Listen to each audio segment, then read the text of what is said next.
Kwa majina naitwa Paul Kisabo. Mimi ni wakili, lakini niko pamoja na mawakili wenzangu. Tuko jumla mawakili 10. Tulikuwa tuna watetea wateja wetu kwenye shauri namba 26394 lenye jumla ya watuhumiwa 34 kwa mujibu wa hati ya mashtaka ambayo iliwasilishwa mahakamani tarehe 7 Novemba 2025.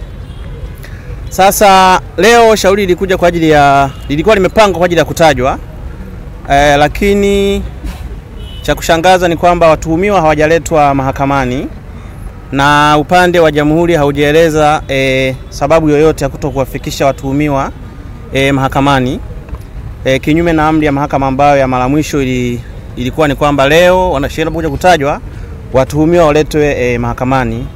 Lakini hilo tumeliwasilisha kwa mujibu wa sheria mahakamani, na mahakama imesema tarehe nyingine ambayo kesi hii itakuja kutajwa watuhumiwa waletwe mahakamani.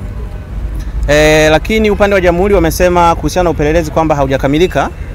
Hilo nalo tumepinga kwa sababu wao ndio wamewashtaki hawa watuhumiwa, wao ndio wamepeleleza, wao ndio wana mamlaka kufungua kesi, na kanuni za kawaida tu za mwenendo wa mashauri ya jinai ni kwamba upelelezi unapaswa kwanza huo umekamilika kabla ya kukamata watuhumiwa. Lakini sasa wao leo wanasema kwamba upelelezi bado haujakamilika na hawajaeleza kwamba upo katika hatua zipi. Lakini cha kushangaza ni kwamba mshtakiwa namba 17 anaitwa Moses Lemweta Mgao.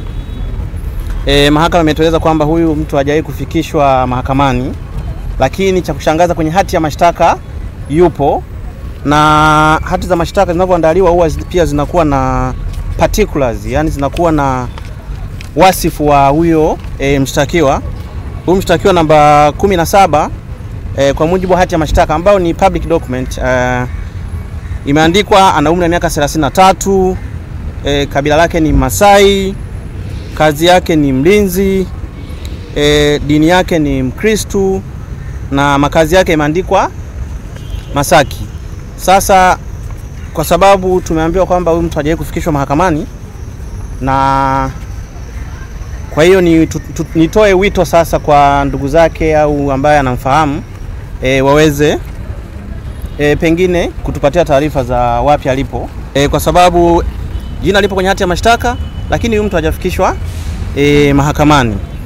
Lakini pia kingine, upande wa jamhuri umetueleza kwamba kuna watuhumiwa wengine wameongezwa au waliongezwa kwenye hii hati ya mashtaka. Hii hati ya mashtaka ina watu 34, waliongezwa wengine 4, lakini hatujaelezwa ni lini waliongezwa, na hatujaambiwa pia majina yao kwamba ni fulani na fulani na fulani.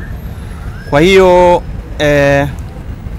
hilo pia limetokea leo, na kesi sasa imeahirishwa hadi Disemba 3 mwaka 2025 kwa ajili ya kutajwa, na mahakama imetoa amri kwamba siku hiyo watuhumiwa waletwe mahakamani kwa sababu mahakama inatakiwa iwaone.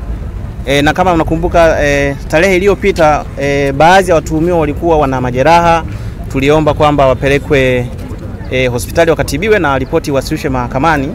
Hata hivyo hatujaelezwa kama hiyo ripoti imewasilishwa mahakamani, lakini pia tumelihoji hilo mbele ya mahakama kuhusiana na taarifa ya matibabu ya watu wote ambao walikuwa wana majeraha kama ambavyo mara ya mwisho mahakama ilitoa amri. Kwa hiyo kesi imeahirishwa mpaka tarehe 3 mwezi wa 12 mwaka 2025 na watuhumiwa wote wataletwa mahakamani. Hayo ndio yaliyojiri mahakamani.